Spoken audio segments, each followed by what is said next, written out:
Hello everyone and welcome back to Joys It Flies. If you're new here, my name's Kirsty and I deal with the sewing side of this channel.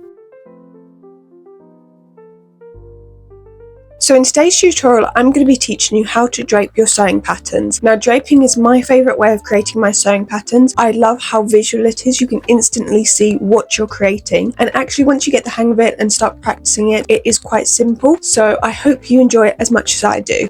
Okay, so let's talk about what you're going to need to drape. Your first of all, most important thing is you are going to need a tailor's dummy. Now, if you don't have one, I'll link below the one I've got. It's nothing fancy, nothing expensive, and she works perfectly for me. I would suggest if you're getting one, you can get one that's fully pinnable. It just makes it a lot easier. And then you're also going to need some tape. Now, you can get online proper draping tape. Now, it's a bit pricey for me. I've never used it because it's a bit overpriced. So what I generally just use is either just some like washi tape, or I've just got some tape that I found in my dad's garage, and it's quite wide, so I cut it in half to make it thinner. Any sort of tape is really fine. Next, you're going to need some fabric to actually drape with. Now, I use what I use to actually sew my prototypes, so that's just some plain muslin, but if not, you can use any scrap fabric you have lying about the place. I would suggest though, go with as plain a fabric as you possibly can, because if it's louder colours, more patterned, it's hard to see the tape through it. And then last thing you're going to need is just your general sewing equipment, so things like your scissors, lots of pins,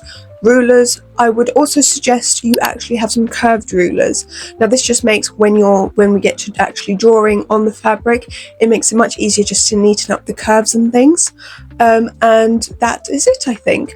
So now let's get to the actual draping.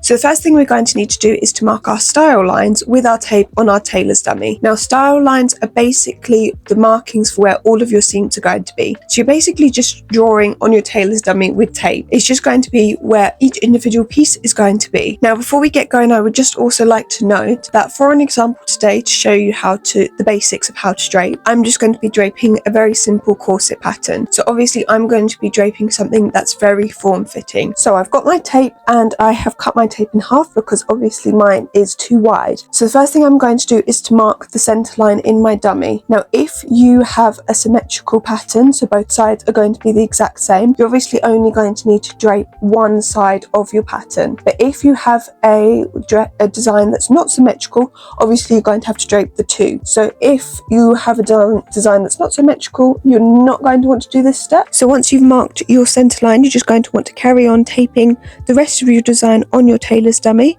So I started off with my waistline, then moved on to my side seam, and for that it's really quite easy to find because I've got a seam actually on my tailor's dummy, so I can just follow that and then tape the rest. It's just like kind of a process of trying things out, testing things out. I generally tape something and then retape it quite a few times, so just carry on doing this until you've done all of your design.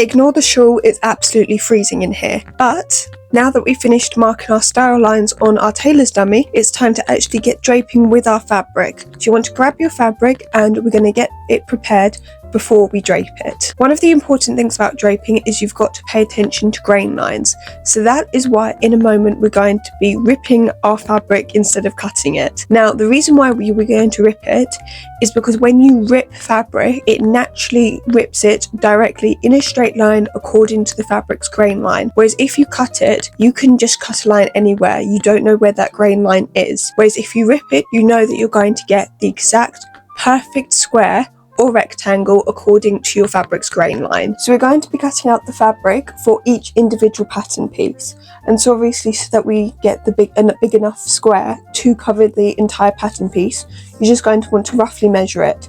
So at its widest width and its tallest length, you're going to want to measure it, but obviously you're going to want to add some excess. So for example, at my widest point, this first panel, the front center, is 4 inches, but I'm going to cut out roughly 7 inches, so I have enough room on both sides to be able to easily manipulate and pin the fabric. So once you've measured your piece, you're just going to want to cut out that size out of your fabric. And if you don't know how to really easily rip fabric, all you're going to need to do is make a small snip with a pair of scissors in your fabric, and then the fabric will rip really easily along the grain line. So I find this really fun actually. So just continue that process for all of your squares, and also make sure you give all of those pieces of fabric a really good press with your iron. Make sure it's perfectly flat. It's also really helpful if you mark the grain line on your piece of fabric, and also just write down what pattern piece that is. So now we've got our fabric all prepped, we can start draping. And now if you're like me and any of your pattern pieces need to be placed on the fold, like my centre front piece, you're going to want to perfectly match the side of your piece of fabric with that centre front line, so that when later we do it, it's an exact replica on the fold. So once you've pinned the fold line onto your tailor's dummy, you're just going to want to continue pinning the rest of your piece of fabric. So it's just a slow repetitive process of smoothing out your fabric so that it sits nicely on your mannequin, and then pinning it along your style lines.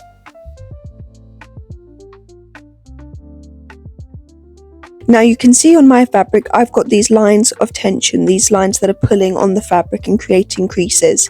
This will probably happen, obviously you're manipulating fabric and pulling it in various directions, it's bound to happen.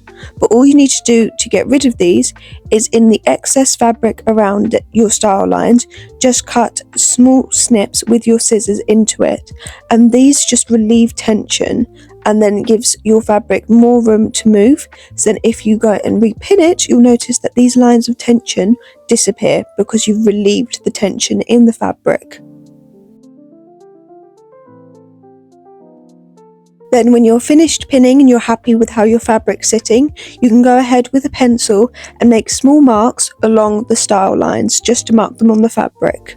And then you can take your fabric off of your tailor's dummy. Now with your rulers and curved rulers, you're just going to want to connect all of these marks and just neaten up your lines on your pattern piece, and then you can cut your pattern piece out, and I then like to pin it back onto my tailor's dummy to help me when I drape the next pieces to see where everything's sitting. And then you can just repeat that entire process with the rest of your pieces on your tailor's dummy.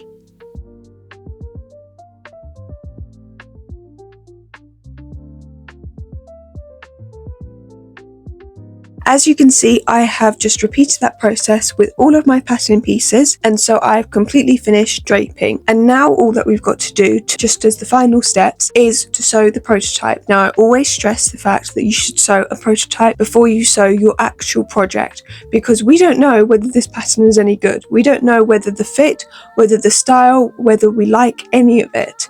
So we've got to sew the prototype to make sure that we like the style, to make sure that it fits us well. So all that you're going to want to do is to take your pattern pieces, use those as pattern pieces on some muslin or any scrap fabric, remember to add seam allowance, and then just sew your prototype like you normally would, just sewing the basic seams, nothing too fancy, nothing too deep, just enough so that you can try it on and make sure that you like the fit.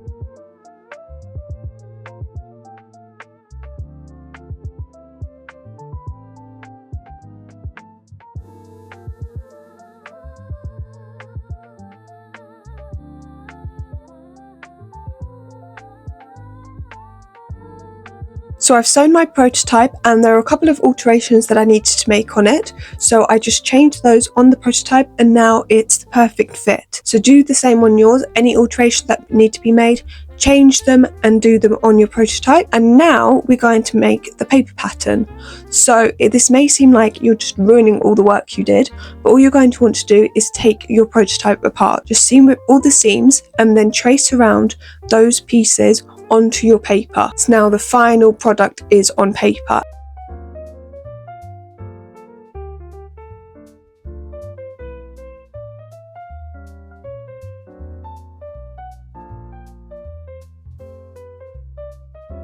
Always remember as well to mark what your pattern pieces are, because when you look back in the future you may not remember what on earth they are, and also just add any pattern markings that are necessary onto the paper. So I hope you enjoyed today's tutorial. I hope you learned something, but as always, if you have any questions about any of the steps or anything to do with draping, please feel free to drop them in the comments and I'll do my best to answer you. And so with that, I will see you next time on the channel. Bye!